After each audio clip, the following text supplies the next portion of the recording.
Here we go. 2024, off and running. In this corner, you got the right.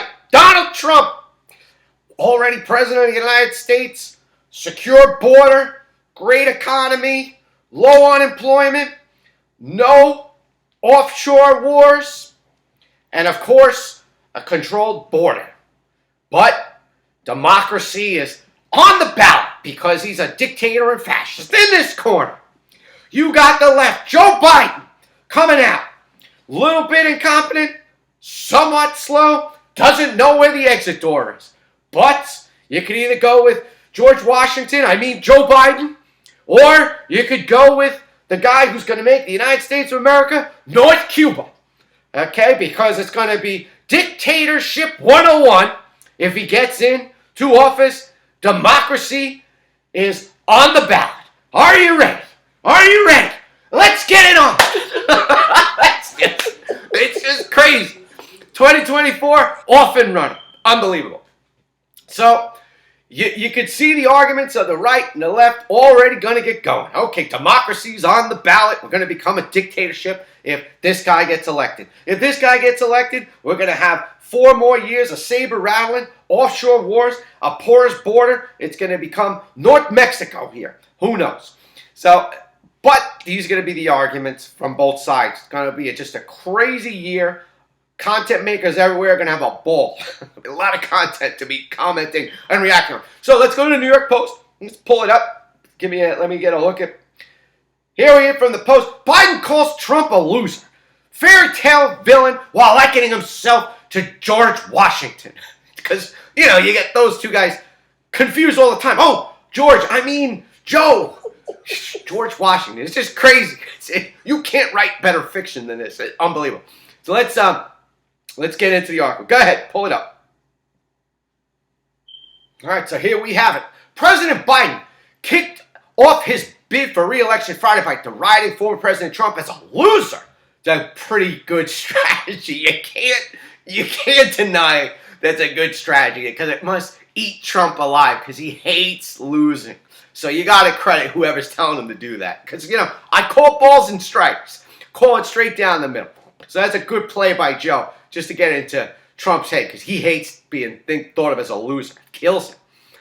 Calling his bid for a political comeback something out of a bad fairy tale on Friday, prompting his predecessor to fire back that the 80-year-old is a true threat to democracy. So here's the right kind of stirring up the tropes of the democracy is on the ballot if you elect Joe Biden. So it's just kind of an insane idea to say, well, the country's democracy is on the ballot. We're going to lose the whole country. If one of these guys gets elected. It's just silliness. It's just ridiculous.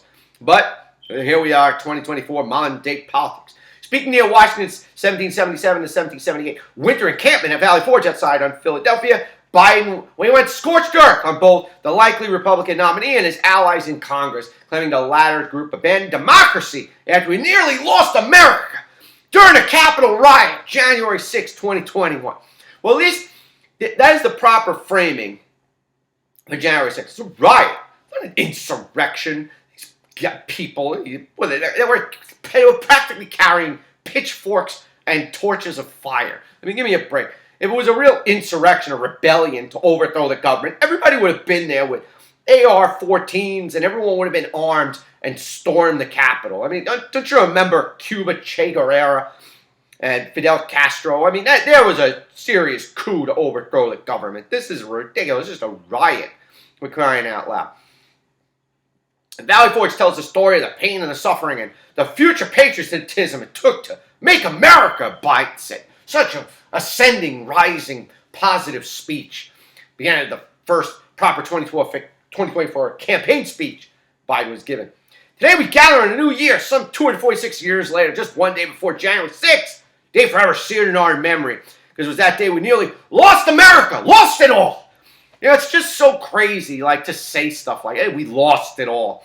It's just ridiculous. Again, the riots, that lost control. And even to that, I have video that, would really be a whole in-depth analysis of other video that was released, that the Republicans got released, that more or less show a different perspective of January 6th, where during a rebellion or an insurrection, you don't have the Capitol Police walking the insurrectionists through the Capitol, practically holding their hand. Oh, here is the main chamber, sir. Here is, this is where all of the brochures and pamphlets are.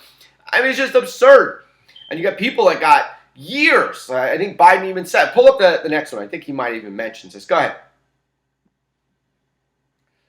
Well, knowing how his mind works, he had one act left, one desperate act available to him. The violence of January the 6th, Biden said. And since that day, more than 1,200 people have been charged for their assault on the Capitol. Nearly 900 of them have been convicted or pled guilty to more cheers, he added. Collectively, to date, they've been sentenced to more than 840 years in prison.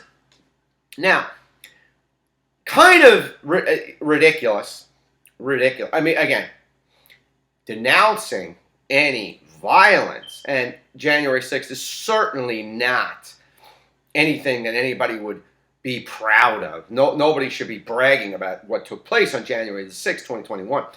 There were people that were there. They were, as we do, protesting that they felt the election was stolen from their candidate and when to file their grievances. Now, how and why and for what reason things just went sideways and off the rails resulted in, people storming the Capitol. I mean, it's just the pictures are just horrific. It's just embarrassing that it did.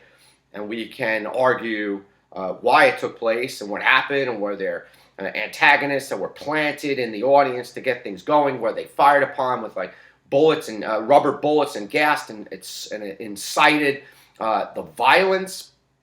We could argue that also.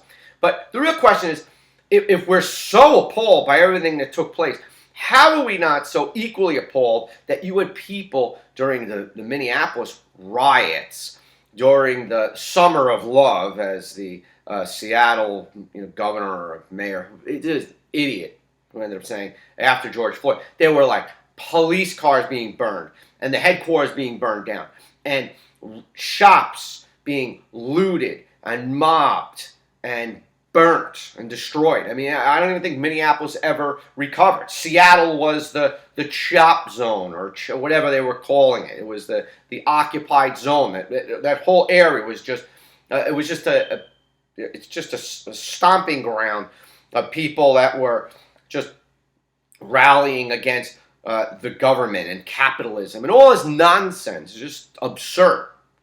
Just absurd. Were we bragging, or are we saying, hey, listen, all those people that burnt down businesses and attacked the police headquarters and burned and destroyed property and police cars and caused billions of dollars in insurance claims and damages? We bragging about putting those people into prison and all the collective prison terms those people got for destroying the city and interrupting the whole civilized society that was going on? No, we're not bragging about that, right? So it's just ridiculous. Again, it's unequal application of outrage, okay, on celebrating about riots and that kind of stuff. Like, well, they had no reason to riot, but these people did have a reason to riot. These people had a reason to burn things down and destroy things, and these people didn't. I mean, come on, give me a break. How about when all those riots were going on in Minneapolis and other far-reaching places? We weren't going to lose democracy then, right? There wasn't complete anarchy then. We weren't going to lose the country then. You didn't hear that rhetoric going on, but we're going to lose the country during this riot of, bandits and, crazy farmers. And, it wasn't that. It was people from all walks of life, probably around here. Who knows? But they were just protesting their government for what they thought was a stolen election. All right, you could say what you want to say. Going back. No evidence has emerged that Trump had advanced knowledge of plans for violence by some of his supporters during the congressional count of the Electoral College results. And other comments by Biden and Trump could bring the U.S. into an era of dictatorship, and that the leaders of other countries have told him he can't win because my country will be at risk. You know whose country's going to be at risk if Trump wins? Russia, North Korea, China, because he is just going to go gangbusters on these guys and try to get things back in order. You're going to have the whole Israel and Gaza thing.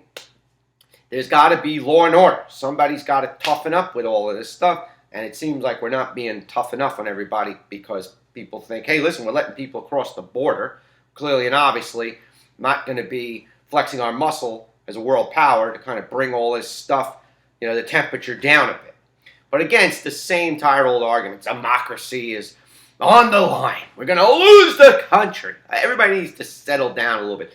Not to mention that Trump has not been convicted as an insurrectionist against the country, and nor is there any direct call for action of violence. Matter of fact, there's going to be. I know if I was the defense, I'd be trying to pull up tweets that were out there that he was saying, to protest peacefully. And who knows when. The whole argument will be, when did he tell people to calm down? Well, why didn't he come out sooner? Well, that's always the argument. Why didn't you come out sooner? Why didn't Claudine Gay come out sooner against anti-Semitism in her testimony on Capitol Hill?